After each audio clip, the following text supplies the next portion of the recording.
Hello, everybody, and welcome to another installment of my new player guide series where we are going through every hero, talking about what is in their kit, looking at an example deck that will have 4 or less packs needed so that you have a direction if you want to go forward with this character. Then we'll look at the obligation and the Nemesis kit just so that you have a full picture of what does this character have to offer and what challenges do they face in any given game. And today we are starting out with what may look like a printing error, but we have Riri Williams, aka Ironheart, and she is a twist on the War Machine Iron Man hero archetype that I think is expressed in a very interesting way. So let's just get right down to brass tacks and talk about this. So as you can see, we've got 3 copies of Riri Williams. She has 6 hand size and 10 hit points across all of them, across all versions. She has 3 recovery across all versions. She is a genius alter ego, but then she has a variety of different abilities based on what version we are looking at. And we will talk about how we progress through these stages in just a second. We'll talk about the other sides because the other sides are also distinctly different. But actually, let's do this across the board. And you can tell also because the helmet changes, but let's go across the board and we will talk about one at a time, progressing across her different versions. So we've got her first version all the way to the left where it says, begin the game with this card in play, set the other identities aside. And then she has the Child Prodigy ability, which is an action, spend a genius resource, place 1 progress counter on Riri Williams, limit once per round. And the progress counters are the mechanical identity of Riri Williams. And we will see that progress. It's right there in the name, but the progress counters are what's going to help us to boost between each version. And let's just talk about that real quick. So we have Ironheart version 1, which is part of the trait, a 1 thwart, 2 attack, 3 defense hero with the champion and version 1 traits. And the level up ability of action, remove 6 progress counters from Ironheart, ready her and swap to her version 2 Ironheart, which is what the next card over to the right is going to be. We start off with what I would say is okay stats. We've seen heroes that have 1 thwart, 2 attack, 3 defense before, or some combination of that. It is very balanced. It is an average of 2 per stat. So it's not like she's horrible. She just kind of doesn't thwart well, which I think is, if I remember Iron Man correctly, I don't recall that he was also too stellar at thwarting, but maybe I'm getting that wrong. Well, actually, his stats were all kind of like mishy-mashy anyway. He needed his equipment. But either way, she starts off with a pretty humble version, and you are going to be working towards trying to get 6 progress counters, which seems daunting. But then when you look at the other cards in her kit, you will realize that you can often, I guess, a player that is very focused can probably get through 2 stages in a turn. I would say on average when I've played her, I have gone through 1 stage every turn. Get 6 progress counters before the end of your turn, ready back up, have version 2. You do the villain phase, everything, you come back around, and you get 6 more progress counters. I think 6 is the golden number across all the versions.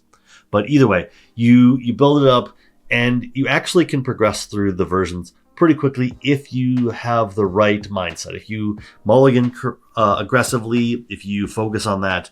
And I don't think that getting to version 2 or 3 is so important that you should just put aside all other goals just to do that. But I do think that you are going to get paid off if you do. So let's talk about version 2 real quick. Oh, I suppose each alter ego is also in itself its own thing. So when we get to the version 2 version of Riri Williams, where you can spend a genius resource or 2 resources of any type to place 1 progress counter on her. So at this point, it gets easier for her to iterate. She can do it pretty much without needing to worry about it. She doesn't need to have that genius resource anymore, but it is more economical for her to do that. We flip over to her version 2 suit, which has 2 thwart, 2 attack, and 3 defense. She is a aerial champion version 2 traded hero with the level up ability of remove 6 progress counters from Ironheart, ready her, give her a tough status, and swap her with version 3 Ironheart. same story. You are progressing through, you're getting better. You get the addition of a tough status, so that's another benefit. And like I said, this is a stage that I would expect to be in at the end of turn 1 or during turn 2 and probably into turn 3 before leveling up again. But at this point, I would even say this version is probably above the curve for most heroes. You might be able to exist in this version and not prioritize leveling up again, although I will say you probably want to level up because she gets pretty sweet. If you understand the first version, version 2 is not that different, and it's kind of the same goal. And then we've got the version 3 of Riri Williams.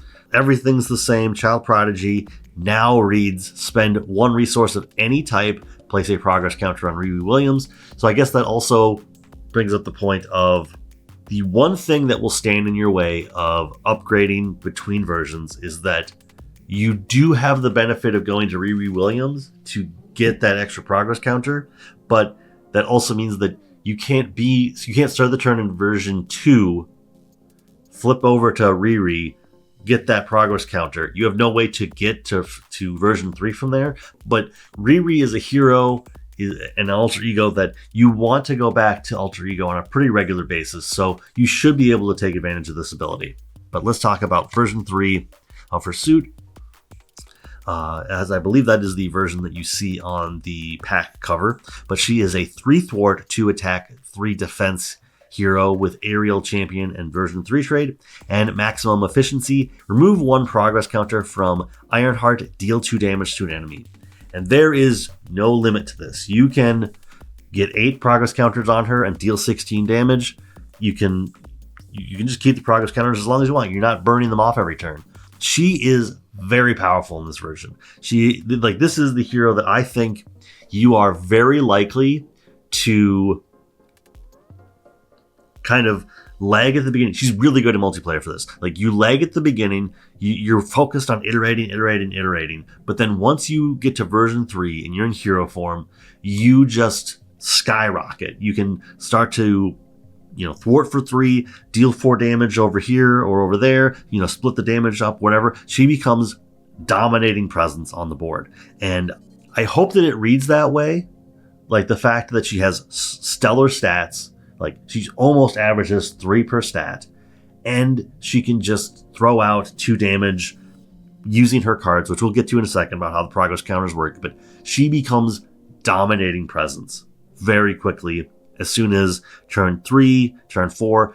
There's probably players that know Ironheart backwards and forwards enough that they can be in version 3 on turn 2. It's probably possible. It's just that's not my min-max outlook on life. I don't focus on that, so I haven't cracked that code yet. But she becomes a very fun hero very quickly. Now let's talk about the way that she's going to get some of those progress counters. So we've got Stroke of Genius. It is a resource with the response of, and notably a response, just generic response. After you spend this card, place 1 progress counter on your identity and draw a card. So not only are you getting a genius resource, which you can use to do the Child Prodigy ability, but you are also getting an additional progress counter. You are readying, you're not readying your identity. You're drawing a card, you're getting card advantage. This is not part of the deck that I will be showing off today, but Beast is really, really good for Riri. Beast comes into play, you get a resource card back, like you can just grab Stroke of Genius. Like I said, not in the deck that we have today, but if you are playing in leadership and you have the ability, I think Beast comes from the Cyclops pack. But if you have the ability to, put him in because he is very helpful for Riri. This is just a very fun resource. It's very on brand for what she's trying to do and is part of the cornerstone of how she works. Real quick, let's talk about the community spotlight. And this week, I'm going to be a little greedy and I am going to be spotlighting my own work because I have been writing over at Card Gamer for the last 2 months or so. And I have a couple articles out, but I put out an article recently about the 4-deck challenge, highlighting what Abysmal is doing and looking at some of their decks to just bring some attention to that. And yeah, so this week I just wanted to highlight that. I got another article coming out tomorrow on how to play the game. Don't know if that's going to be necessarily what everybody's looking for, although for people that are into this, the day after this, you will have an article for kind of another new player guide, but just walking you through the first turn of a game. I guess additionally, while I'm highlighting myself, just remember that if you enjoy this content, please like, please subscribe, please comment if you can. Help this reach. Share this video, share any videos that I make. That would be great. And I'm just looking for 2025 to be as strong as possible. But let's get back to the hero kit. Then we've got 3 copies of Photon Beam, a 2-cost event. It is an attack with hero action attack. Deal 4 damage to an enemy and place 1 progress counter on Ironheart, 2 progress counters instead if the attack defeats an enemy. So in scenarios where you are like let's take Mutagen Formula as an example, where that's a scenario where you start with a minion in play. And then I know there are other ones, like even I think Claw starts with, well, you have the chance of having a pretty big minion in play, but you could have a smaller minion in play. Either way, if you have the ability to take out a minion that has 4 or less hit points, this can just progress you super quick. This is one of the ways. This and the card we're going to talk about next are how I see Ironheart easily progressing through her stages. And the fun part is, once you're in stage 3, or once you're in version 3, stages are for villains. Versions are for heroes. Once you are in version 3, this turns into deal 4 damage, potentially have 4 more damage, in your repertoire. I guess what I'm trying to say is this card is good in pretty much any point in the game, because it's either going to help you build up to your next version, or it's going to make Ironheart more lethal, and that is just great.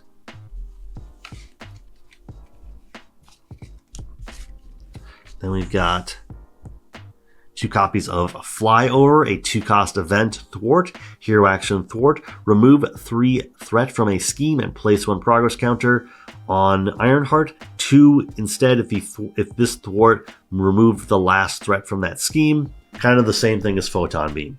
Like, this is good in any scenario, at any point in the game, because you are either building towards your next version, or you are thwarting while also getting additional damage. And that damage could be 1, that damage could be 2, that could be 4. It's just stellar. What I will say, and I thought about this because I was playing this alongside Spider-Ham. Ironheart is one of those heroes where the Green Gobbler just decimates you. So hopefully you are not drawing Shadow of the Past with Spider-Ham too early in the game where this is a threat to you. But that can be a huge setback. That can set back your version count by quite a bit too. The nice thing is that once you get to a version, you can't go backwards. So no matter how many progress counters you lose, like, that's not something to equate to. You've already built that up. But yeah, Flyover, yeah, just reminded me of that. Then we've got 2 copies of New and Improved. I thought it said spell for a second. A 3-cost event. It is a skill. Hero action. Choose X different options where X is equal to Ironheart's version number. You choose to either search your deck for an Ironheart card and add it to your hand. In stage 1, or in version 1, I might just use this to go get Stroke of Genius. Or you can give Ironheart a tough status card, or you can ready Ironheart.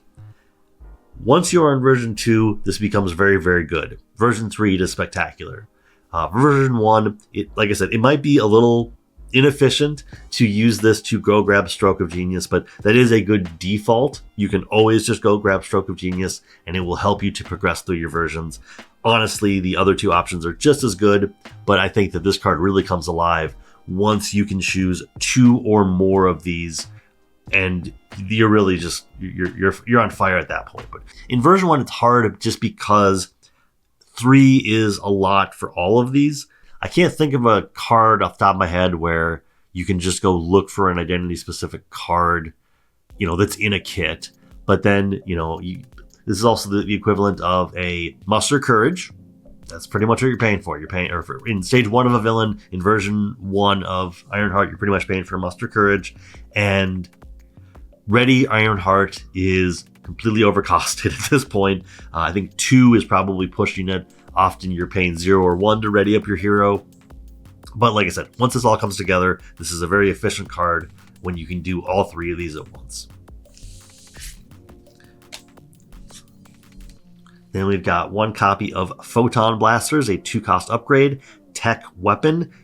You get +2 hit points, and hero action, exhaust Photon Blasters, deal damage to an enemy equal to Ironheart's version number. This ramps up. This is another incentive to want to get your armor better, is you go from dealing 1 damage, which early on can be nice. You just knock off a tough off of something, and you can free up everything else. You do get the health, and like I said, it gets better and better, where in stage 2, you're dealing 2 damage, or version 3, you're dealing 3 damage. Like, this is a card that gets better and better and better, and that should not surprise anybody. But yeah, this is a card that I don't prioritize, but seeing how quickly you can get to Ironheart versions 2 and 3, this is a card that I would, if I was doing my mulligans, I would deeply consider, because it's going to be doing you a lot of work. And you'd hate to just like mulligan it away and have to go through your entire deck. Although, if I remember correctly, I feel like Riri has a really good card economy, so you probably go through your deck pretty quickly. Either way, it is a card that I would consider, but that I'm not necessarily looking for. Then we've got Propulsion Jets, 2-cost upgrade, tech again. You get +2 hit points, which actually at that point, that brings you up to, if you have both of these, you have 14 hit points. That's Thor. That's almost Hulk or She-Hulk. I think they're even higher. We'll get to Hulk one day. I'm excited for that one. Hero action, exhaust Propulsion Jets. Remove threat from a scheme equal to Ironheart's version number. Again, this is one that I definitely want to see at the end of turn 2 or 3. When I'm drawing up my new hand. I do not want to see this in my mulligan. I do not want to see this in my mulligan hand, because it's just not going to do enough for you right away. But when you can naturally curve into it on your 3rd or 4th turn, it's going to come down and it's going to just start being a dominating thwart mitigator, or a dominant. It's going to come down and it's going to be a dominant threat mitigation tool. I want to see this card in my first run through. I want to play it in my first run through. I don't want to see it right away, because it's just not going to do enough, and I'm going to discard it to do other things. Then we've got the ally, Brawn, Amadeus Cho. He is a 4-cost ally with 2 thwart, 3 attack, and 3 hit points. The champion and gamma trait. And while Brawn is exhausted, he gains resource. Generate the genius resource limit once per phase. This is nice. You can get in your damage. I think it's been a while since we've had a really good sidekick ally. This is a character that you want to have in play. Like, he deals good damage, and after he's done dealing that damage, or I guess he's going to thwart for 2. Thwart is I'm less worried about. I think that she is above curve. She's faster at thwarting than the game is at generating threat. But he's a character that I would love to give 2 additional hit points to, have him continue to deal 3 damage, have him generate that genius resource that I can use to either pay for my stuff or gain a progress counter. Like, just very good. I think Ironheart comes with a fair amount of cards that you do want to play, and he is one that I would definitely want to put I would definitely want to get him into play, but I do feel like there are other cards that I would prioritize above him. It's hard, it's complicated. I want him in play. If I can get sidekick on him, that's even better. But yeah, just an ally that I think you are going to benefit a lot from. And we got Ronnie Williams, a 1-cost support, persona traded with the alter ego action of exhaust Ronnie Williams. Choose 1, heal 2 damage from Riri Williams, or place a progress counter on Riri Williams. In this way, Riri has like a wealth of choices. You can have these mulligans where you can have 4 cards you'd love to play, but you know you don't have the resources for. This is so helpful on turn 1, because you can get 2 progress counters right away before you flip over to your hero form, and you start using your events. But this is a card that I definitely want to put with my best foot forward, but I have so many other good choices. This is an alter ego action, a persona that I would really prioritize. But that's saying a lot because I'm prioritizing a lot of cards in this kit. Then we've got the Tony Stark AI, a 2-cost support, persona again, action, exhaust Tony Stark AI, look at the top 2 cards of your deck, add 1 to your hand, discard the other. This is part of the card economy that I was talking about. You have, because I guess you're discarding the other one, so you are going through 2 cards every time. So yeah, this is, I think, deceptively good. You on the surface, I think a established player may look at this and know that it's pretty good. But I think that it can be a little deceptive where it's like, okay, well, so I'm looking at 2 cards, I'm picking one, I'm losing the other one, but it's like, but you're picking the best one. You're picking the card that is most advantageous for you. And while she doesn't have a crazy amount of recursion, she does have the ability to go through her deck so quickly that you're going to shuffle back up and you're going to be able to use something like New and Improved to go get whatever cards you need. And once again, I feel like there are 4 cards in her kit that you would love to see in your opening hand. Ronnie Williams, Tony Stark AI, one of the her attack or her thwart event. All those things are so great. You want to see Stroke of Genius. I guess luckily Stroke of Genius draws you a card, so you might be able to play as many things as possible. But yeah, she just has a wealth of good choices, and it really comes down to what is going to help you do the most progress you can in your opening turn, or just across the entire game. And last card in the kit is Sector Scan, a 3-cost event. Reduce the cost to play Sector Scan by X, where X is equal to Ironheart's version number. So right off the bat, this is going to cost you 2 because you're already going to be in version 1. But yeah, when you get to version 3, this is just free, which is great. Hero action, until the end of the round, you may look at the top card of the encounter deck at any time. This is very unique. I don't know if there is... Obviously, there are ways to look at the top card of the encounter deck or look at the top X cards of the encounter deck. I don't know that there's another card that just lets you go, yep, just for the rest of the round, I can just look and see what's coming, and we can plan for it. We can know what the boost card is. We can know what the first encounter card is. I think this does slow down the game because suddenly at every time the encounter deck changes, you have to look at the top card. You might as well just leave it revealed. At the same time, it gives you so much information that it's a card that you probably, once you're in version 2 and this only costs 1, I feel like you want to make sure that you're playing it. You don't want to discard this card. You want to play this card. And that comes with, like I said, it slows down the game for the remainder of the round because you may be very locked into, then suddenly you do become like paralyzed by choice because you sit there and you're like, well, the encounter deck's going to be this is what's going to happen. We're going to have this many boost icons, and it makes the game easier, but yeah, it slows the game down. Having played this in a 4-player game, the person who played Ironheart definitely had to take their time. All right, and here we are talking about the example deck, which I was very impressed by. This fit perfectly into what I was looking for. He hit up the core set, War Machine, Nova, Ironheart, and then Ant-Man and/or Mad Titan Shadow. Seems pretty simple. And yeah, I just looked at this deck and I was like, oh yeah, this is the exact kind of thing I'd like to be doing. This is a deck that is very strongly focused on utilizing Ironheart to the best of your ability, but let's talk about it real quick just to run through everything. But yeah, this is a deck where if you like Ironheart, you are going to make Ironheart the best hero you can be. So we got Black Panther. First of all, you can play the event attached to Black Panther as if it was in your hand. Oh, sorry. When it comes into play, you grab a leadership event from your discard pile and attach it to Black Panther face down. You can play it as always in your hand.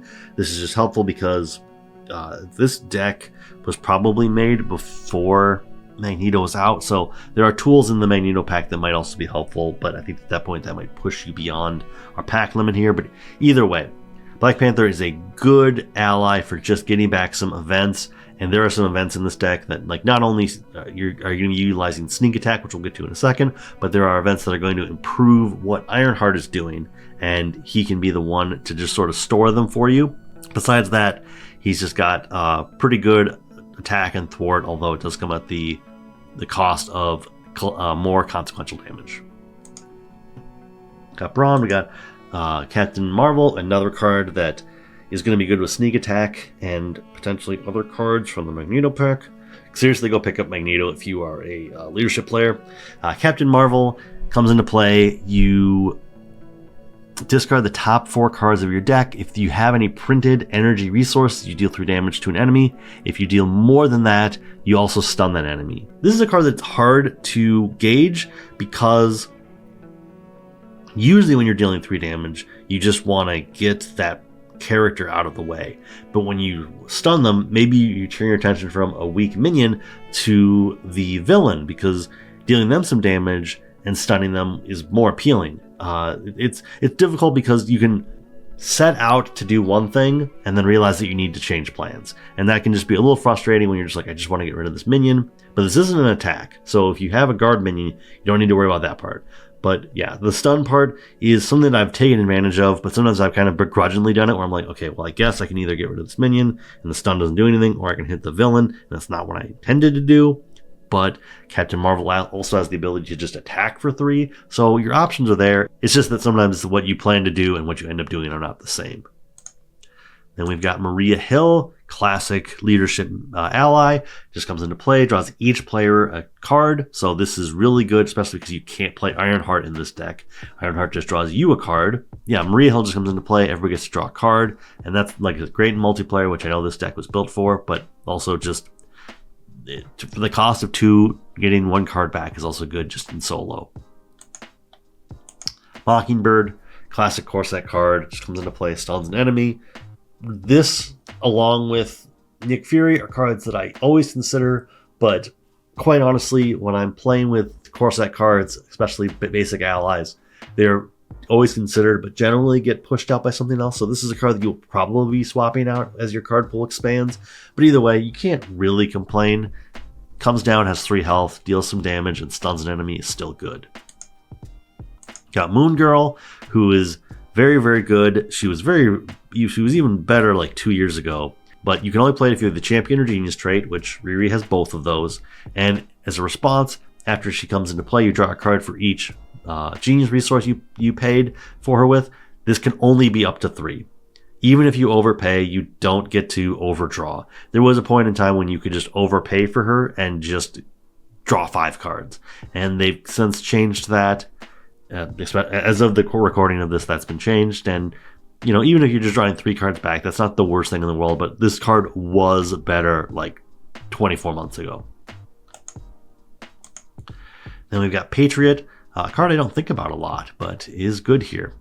So when Patriot enters play, you choose a champion character, and that character gets +1 to each of its basic powers until the end of the round. And what we are building towards with this deck, Patriot is just improving what Ironheart can do. And like I said, we'll get to that in a second. But overall, like I said, I don't play with a lot of champion heroes, and I don't always end up in leadership. So he is sort of a niche within a niche, and I would say that you can always choose him. So he is a minion that you can, he's an ally that you can just put into play and bump up his own stats and benefit that for the turn. And I think that's probably what he's balanced around. But I just kind of wish I used him more because he's just kind of an ally I forget about. Then we've got Go for Champions, which comes with her pack. 3-cost event. Play only if your identity has the champion trait and max 1 per deck. And hero action, each champion character in play does not take damage until the end of the round. This has also been kind of errataed or updated to remove itself from the game.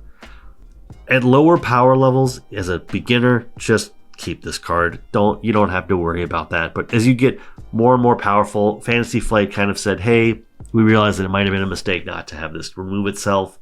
And I think that results in a lot of in more powered card pools, in more powered games. This card can get out of hand. But I think at just a base level, every time I've played it, it's just been a good way to make that final alpha strike better, to allow you to make the turn before the turn where you win the game better.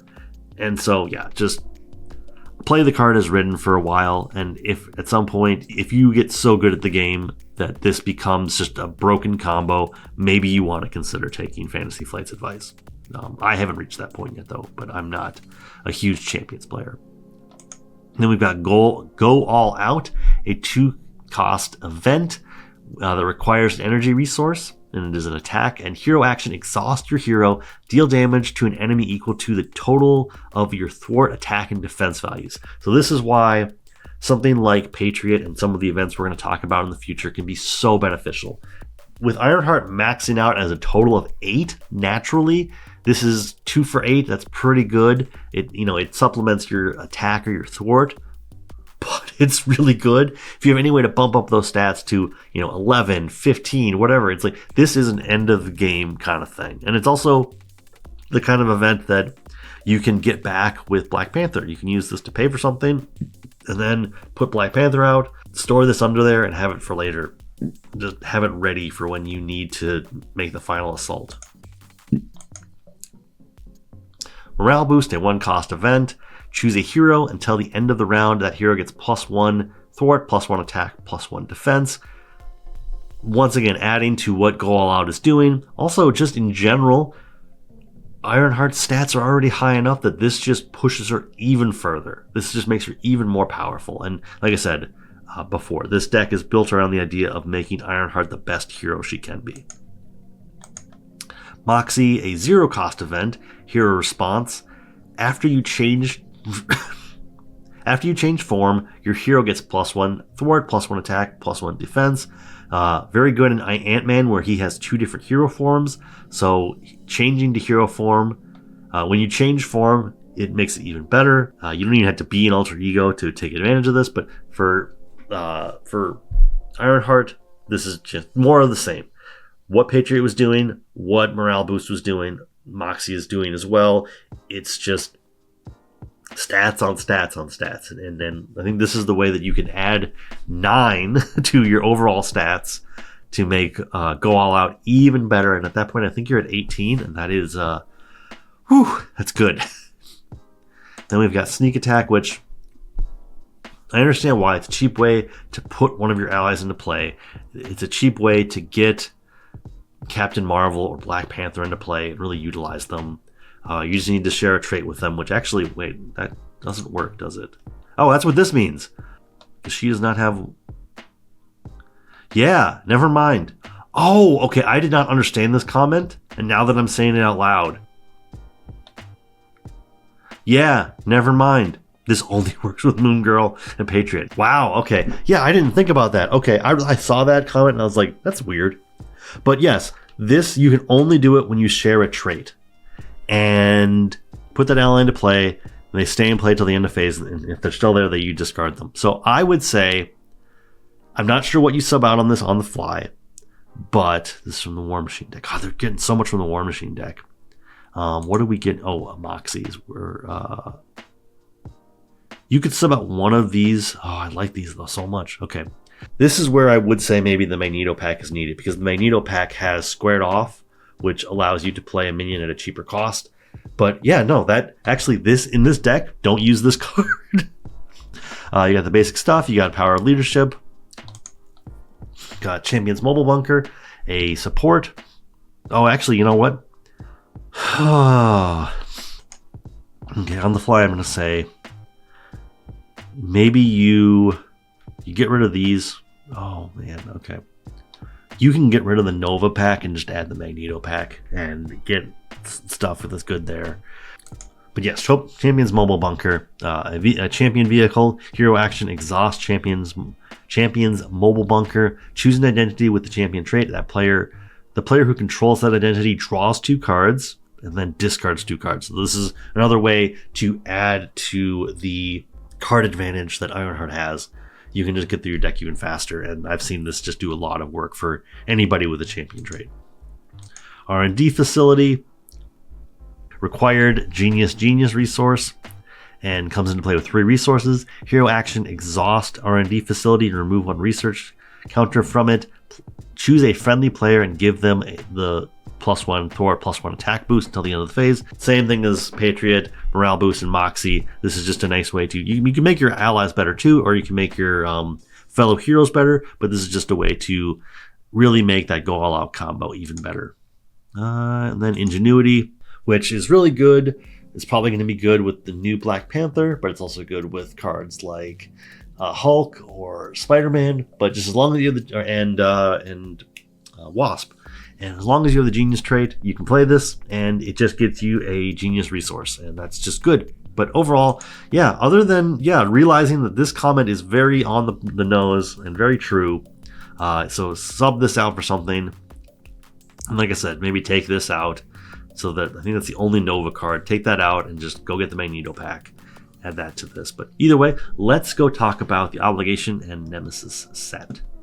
All right, and we are back to talk about the Obligation and Nemesis set. So Obligation for Riri Williams is a minor setback. Give to the Riri Williams player. Remove one progress counter from your identity. Then discard this card. If no progress counter was removed this way, deal yourself. If no progress counter was removed this way, deal yourself 1 face down encounter card and shuffle this card into the encounter deck. So this is a very different sort of Obligation. I like that it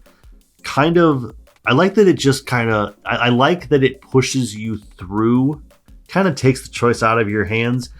In the instance where you happen to draw this and you have no progress counters, you're going to get an encounter card. This is going to shuffle back into the deck, so you're going to see it sooner. This is an incentive to always kind of go into the villain phase with at least 1 progress counter, because this could be drawn. In multiplayer, the chance goes up even more, although I guess in multiplayer the chance also comes up that you're just going to hit this as a boost card. But either way, new twist on an Obligation, and I think that it thematically works, and I like the fact that it doesn't really give you a choice. The choices are all things you're doing before you draw this card, not after you draw this card. Then we have the Nemesis and side scheme. So we've got, I forget how her name is pronounced, but Lucia von Bardas. And wow, is that washed out? Oh man, okay. Just a sec, let me fix this, because I feel like this is...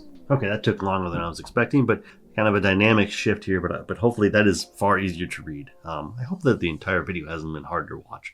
We got Lucia von Bardas, a 2-scheme, 1 attack, 4 hit point minion with the Criminal, Cyborg, and Elite traits. While Lucia von Bardas has a tough status counter, she gets +1 scheme and +1 attack, so that makes her pretty deadly. And a forced response after the villain phase ends, give this minion a tough status card. And then we're going to look at the side scheme, just because that becomes so relevant so quickly. It is Rule by Force, a side scheme with 4 threat on it. While the Nemesis is in play, this card gains the hazard icon. While the Nemesis is not in play, this card gains an acceleration icon. So I like how dynamic the side scheme is, where you either get more encounter cards or it's accelerating the game. And actually, as I look at it, I see that my camera is already doing some auto-focusing. I am so sorry. Let me just see here. I hope the entire video wasn't like hard to watch, because my camera was freaking out. But I'm noticing it here, and I think it might be because of the color palette on this minion pack. But either way, I like how dynamic this Nemesis is. I think that it is one that kind of plays fair. It does not come into play with a tough status, although it will probably gain a tough status almost immediately before the turn is passed, which means that you need to knock the tough status off and then just use your attack event to get rid of it. But then you have to worry about the side scheme, and the side scheme is dynamic. I like that. I like the fact that it either is going to give you another encounter card, or it's going to be accelerating everything. Hopefully you get rid of both these pretty quickly. This is probably a 1-2 punch that I would say get rid of them sooner rather than later, because they're just going to be pains in your side, and that's about it. But yeah, cool cards. I like how dynamic they are, and how they take away some of your choice by just being different. they're very lenticular. They change what they're doing. I suppose lenticular might not be the word, but either way, I cool cards.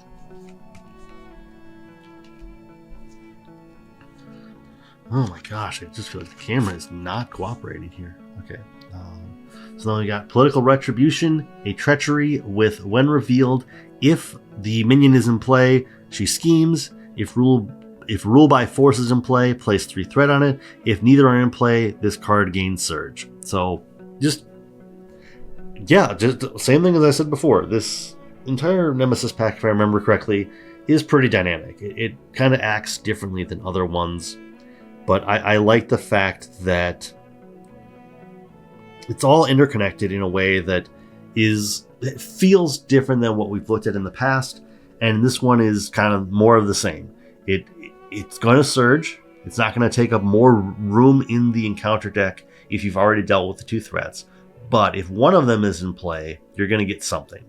Cool card. It does what it does. Either it's going to be raising threat somewhere, or it's going to end putting threat onto the side scheme, or it's just going to surge, or any number of those options.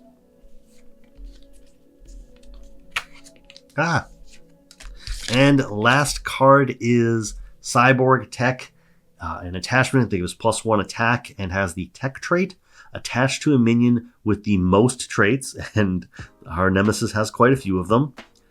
If you cannot, this card gains surge. Attached minion gets +3 health and gains retaliate 1. It has a boost ability of deal this card to yourself as a face down boost card. So if you see this, you're going to see it. There's not too much to say. I feel like there are probably other minions that this is going to be very dangerous to put onto. Obviously, she gets 7 health if she gets it. But yeah, just cool. I like when the attachments in the Nemesis kit just can go on any minion. I prefer they don't touch the villain, and I don't think they generally do. But I like when they can go on any minion.